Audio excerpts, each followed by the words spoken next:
Di sebuah desa, hidup seorang remaja bernama Khalid. Ia merasa khawatir terhadap kerusakan lingkungan, polusi, dan perubahan iklim di desanya.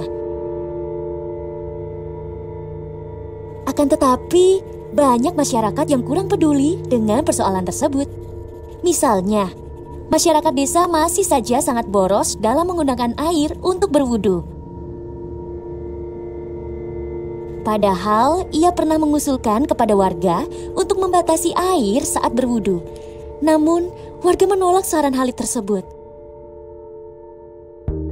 Tidak putus asa demi perbaikan lingkungan di desanya, Khalid mendaftar seminar Green Islam yang merupakan salah satu kegiatan dari RIAK, sebuah program aksi yang mengedepankan kesadaran lingkungan hidup berlandaskan nilai-nilai agama. Program ini dijalankan oleh Pusat Pengkajian Islam dan Masyarakat atau PPIM UIN Jakarta.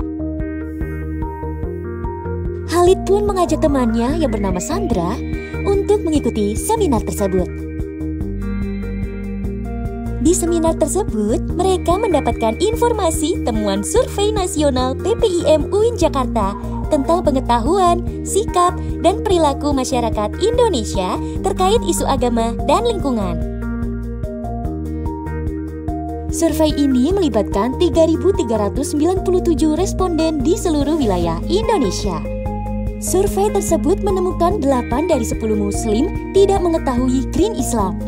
Mirisnya, hanya 30% masyarakat muslim Indonesia yang mengetahui fatwa MUI tentang perubahan iklim dan hanya 12% saja yang tahu Iko Pesantren. Khalid dan Sandra juga jadi tahu, ternyata masih banyak masyarakat muslim Indonesia yang belum sadar dan tergerak untuk menjaga lingkungan hidup.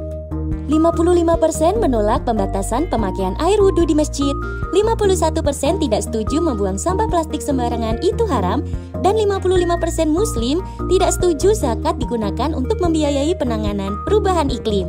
Malahan, 71% muslim setuju bahwa pesantren boleh memiliki pertambangan atau perkebunan sawit untuk alasan ekonomi. Di sisi lain, survei tersebut juga menemukan potensi untuk memperkuat gerakan pro lingkungan. Khalid dan Sandra jadi tahu bahwa tokoh agama terbukti memiliki peran yang signifikan.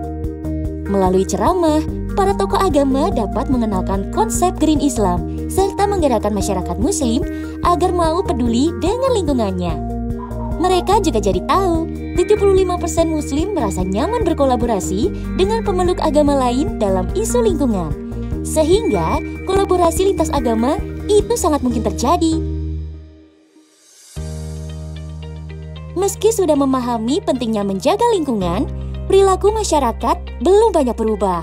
Khalid merasa frustasi, tetapi tetap berusaha.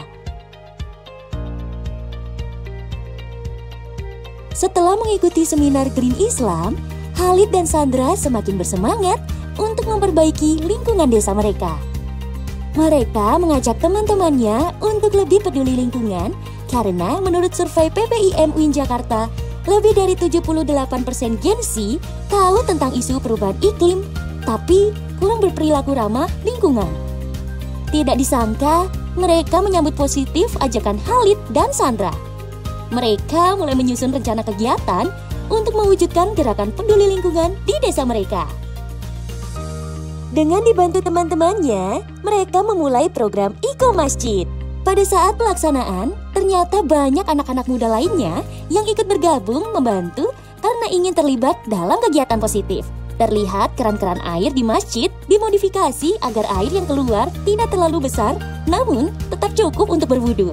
Selain itu, mereka juga membuat saluran serta penampungan air bekas wudhu agar dapat digunakan kembali untuk keperluan lainnya, seperti untuk menyiram tanaman. Tidak hanya itu, panel surya pun dipasang agar pompa air dapat berfungsi untuk mengisi penampungan air wudhu menggunakan energi terbarukan.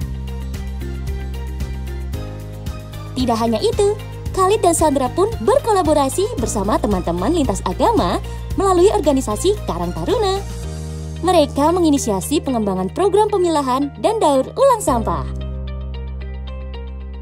Mereka juga mengajukan petisi agar perusahaan bertanggung jawab untuk tidak merusak lingkungan. Perlahan, hasil kerja keras Khalid dan teman-temannya mulai terlihat. Desa menjadi lebih hijau dan bersih. Warga mulai sadar pentingnya menjaga lingkungan. Menjaga kelestarian lingkungan hidup bukan hanya untuk kepentingan saat ini, namun juga kepentingan masa depan kita. Khalid berharap perjuangannya akan menginspirasi lebih banyak orang untuk menjaga lingkungan. Ini adalah awal dari masa depan yang lebih hijau dan berkelanjutan untuk Indonesia.